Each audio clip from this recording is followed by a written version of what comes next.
How are we doing, folks? Thanks for joining me. Episode 41. The sun is absolutely beaming, as you can probably see. If I spin around, you might be able to see I'm back on the point of the Tench Lake, but this time we're fishing the left-hand side. So let me spin you around. Let's get into this vlog, and let's hope episode 41 is better than episode 40. So I'll show you where we are. We are this side of the point. I've done that side. I've come back to this side. Hi everyone, thanks for your support. Make sure you hold thumbs up, subscribe and all that business. I know it's early, we're what, less than 2 minutes in. I'm already plugging for it. Up in the game here, and right, let me fill you in where we are. Basically, I'm having 3 rods out in here tonight, not one. I'm going to go back to 3.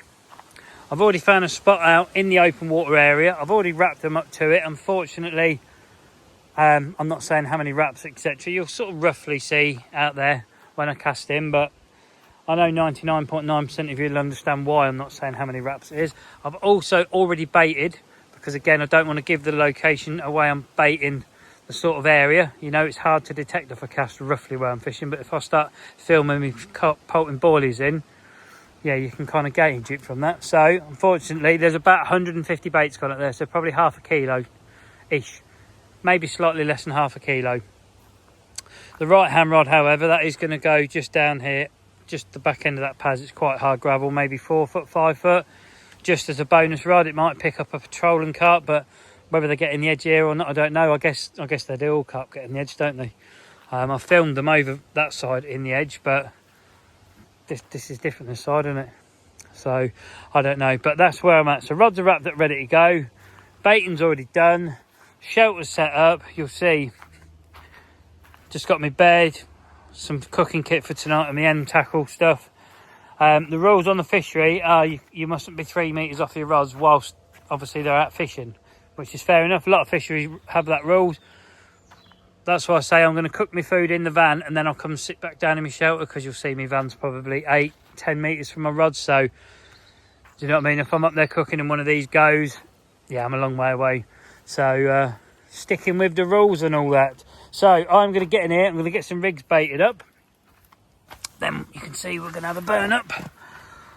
And we can actually get the rods out tonight before we have a burn up, because we're going to be sat here looking at that. What a mega view. Let's take you through tonight's rigs then. They're all the same. They're all my standard blowback rig that I have. The old Merlin hook link. And the old size 5 thinking angler's hook on the shrink tube with the rig ring. Baits are pretty much the same as last night, to be fair. 16mm Manila Active Tough One with a 16mm krill wafter on the top, with a bag of crumbed up krill boilies, PVA'd up so the old hair can't tangle. That's going to be the margin rod. Then on the middle rod, I'm having exactly the same again. And on the left hand rod, I'm having exactly the same, except the tipper is not a 16mm wafter. It's one of my 12mm plum good baits. The reason I'm putting a brightish one is I just want to see if the tench are visiting that zone as well. You know, this will pick the tench up. I'm not fishing to catch a tench, I'm fishing for information. So I expect this rod to go if the tench are present. If it doesn't go, happy days. But the sort of wafter on top, I've noticed that it keeps them at bay. They don't pick it up. Whether the carp do or not, I don't know. I could be chucking out something that the carp don't want either, but all I'm trying to do is avoid the tench. But this one, I'm not. I'm trying to find if the tench is still there. So this is going on the left. So let's spin you around and let's get the old rods out. We'll start with the margin rod first.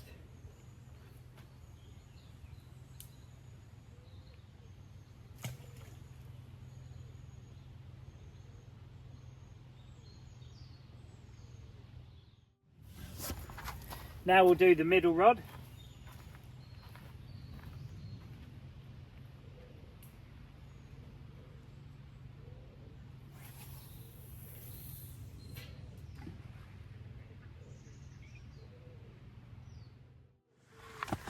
And before we get the left hand rod in, I better run you through the bloody rod setup, because I've got in such a rush to get my rods out for a change, I've forgotten to go through it. So mainline is the old KORDA Contour 18 pound fluorocarbon. Again, 30 centimeters of the dark matte tungsten tubing. You'll still see we've got the KORDA run sleeve on, so we're fishing running leads. That's a 3 ounce flat swivel pear lead and a size 8 quick change swivel. And that is the old little pink tipper one. So let's get the left one in now.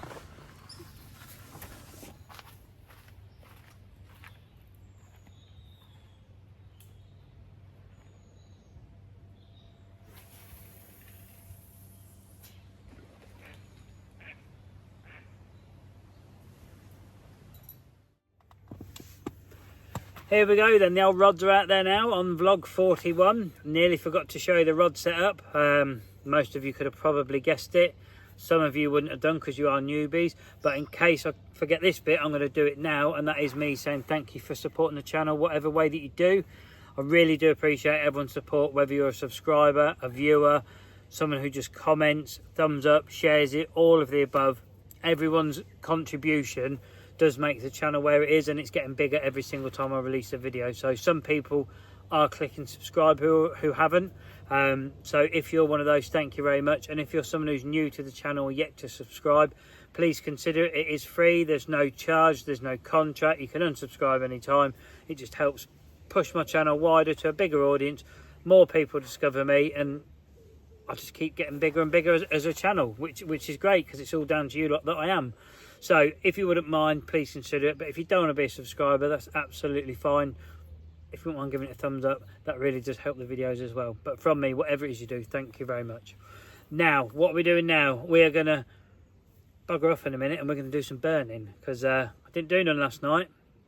And I've read the debate comments. Yeah, I can sort of, yeah, I kind of expected the outcome it is, but I'm still telling you, cream goes on first and the jam on top. If you know, you know, and if you don't, watch episode 40, then you will. But for now, I'm going to bugger off and start burning some food to keep you burn addicts happy. I bet you all thought you was going to see a pan of burningness. No, I've not started that yet. I'm about to in a moment, but I've just seen a big patch of fizz come up.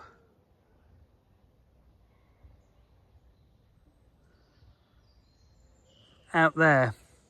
So I'm going to note that, because like I say, this is a spot I've never fished on before. It's a new spot, and I've just chucked some bait around it tonight to see what's out there really. But lines, they're going out.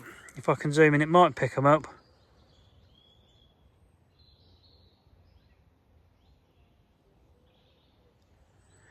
They're slowly train tracking in towards each other. I reckon they're about foot and a half apart, which is perfect because the spot's only about 4 foot, if that. So that's happy days. This is just the other side of there. I also, while I think about it, and I'll put it in after this clip, when I was packing away this morning after walking my net and mat back, come back to my van ready to go to work, see the muntjac feeding on the bush just down from where I'd parked up. So I took a little clip of that, just in case anyone's never seen a muntjac or they like watching them. There's a short clip coming after this. Just come back to get in my van, and up here is the muntjac feeding. How close will we get before it runs off? Because you don't often see these.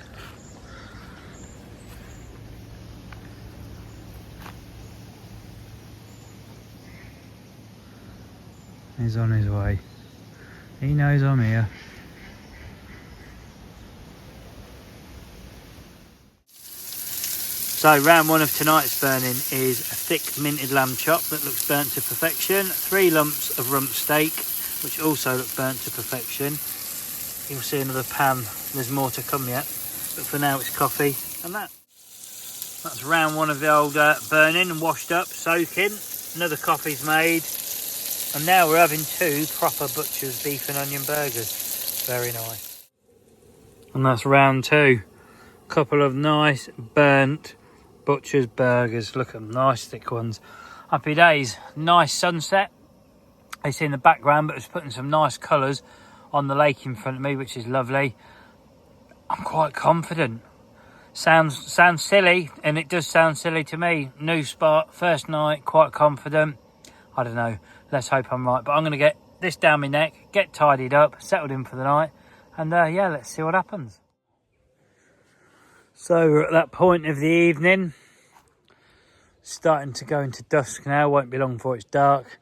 This is what I call the hopeful period. This is when I'm hopeful something could happen.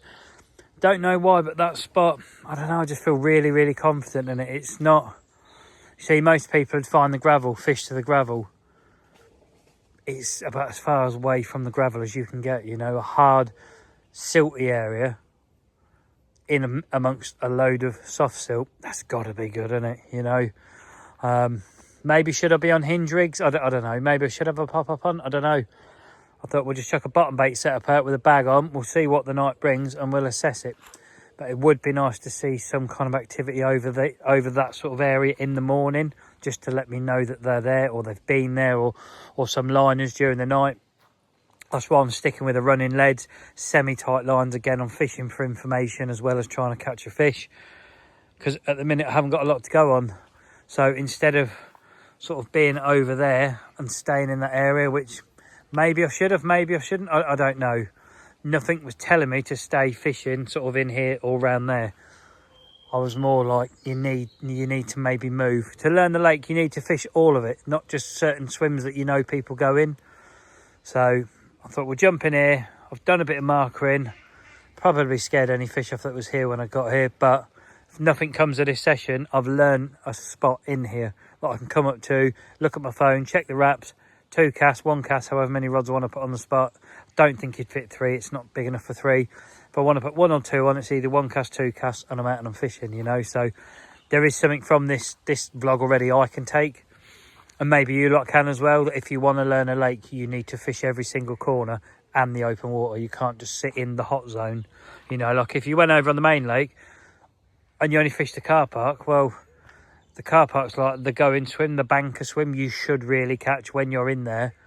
You kind of, it's one of those swims, and a lot of people who watch this that have either fished here or still do will agree that if you come out there and you haven't caught a fish, you feel disappointed because you expect to catch one, you know. Whereas in here, I'm not disappointed on any blank whatsoever because I don't expect to catch one. But when I do catch one, that's when it's really going to matter. Whereas if I went in the car park and I caught one, it'd be like, well, yeah, I'm in a swim where I should catch one, you know. It's still nice, don't get me wrong. I'm not taking it away from anyone, but there's no real achievement from catching a swim out of that a fish out of that main lake from the car park swim. Whereas catching a fish out of the Tench Lake from any swim, in my opinion, is a massive achievement. And I may spend the rest of the season on it and blank. I'm going to have one more go on there when it's right, in one up for the fish I want. I'm going to have one more go, and that's going to be it. And then we're going to see out the season on here. Furry crew, let's just have a little wander here. There is only one. Zoom you in.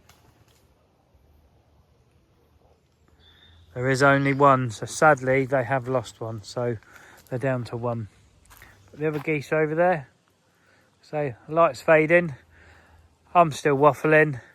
If anything happens in the night, trust me, you'll know about it. And if it doesn't, I'll see you in the morning. I don't think you'll be able to see out there because tonight it is pitch black. Apparently Norfolk's going to see the northern lights tonight. I very much doubt that because I can't even see me bloody rods, and that is literally that dark out there. It's just gone 9 o'clock, so an early one for me. But I am actually going to lay here till about 10, half 10, see if I hear anything.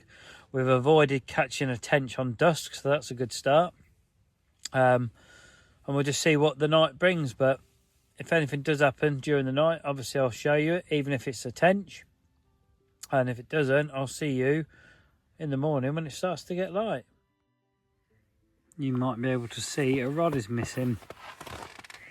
Just had a really, really weird occurrence on the middle rod that's got that on.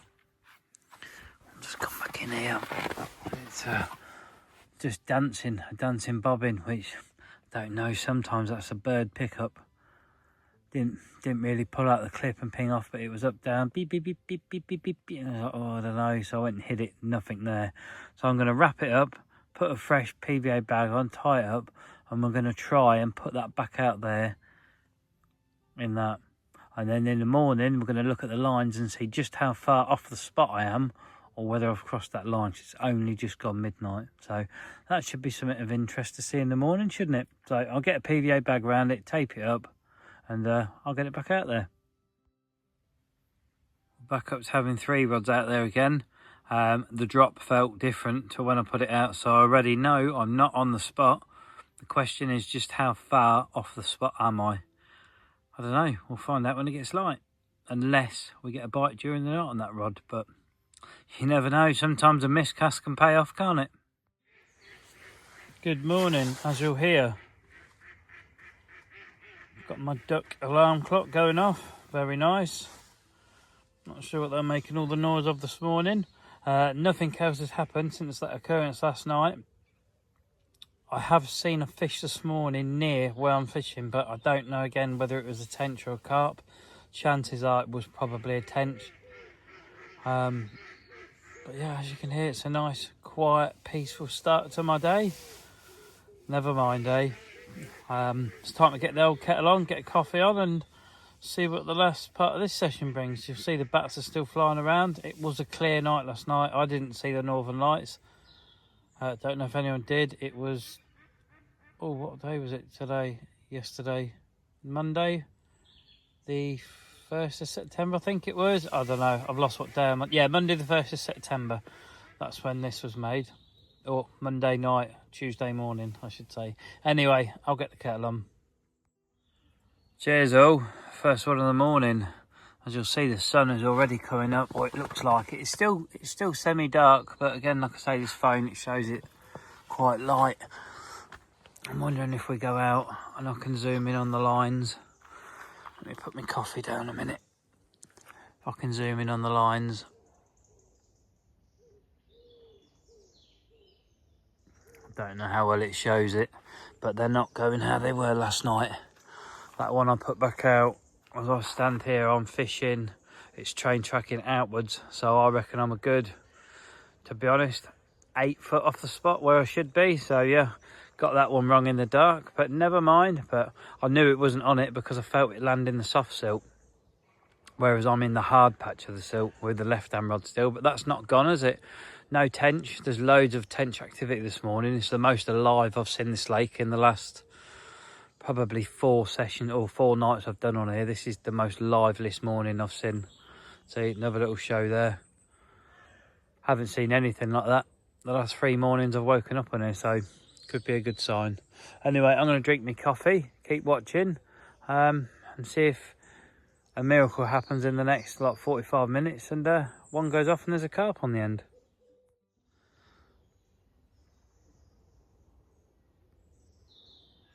Look at that. That is absolutely alive over that spot, and that is where I am. That is right on the spot. Just a massive sheet has just come up. It's still bubbling away and pluming away now. If I zoom back in, you'll see it's still popping away.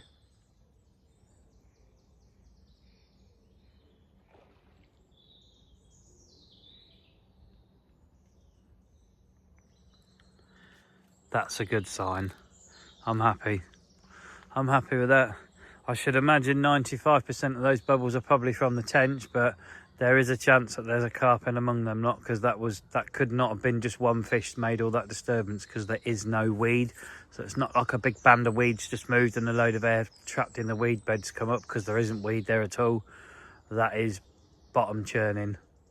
So would explain why that hard patch of silt is in amongst all the soft stuff. There must be some kind of natural larder there, and I've stumbled across it. So yeah, if we can get back in here tonight, we will be.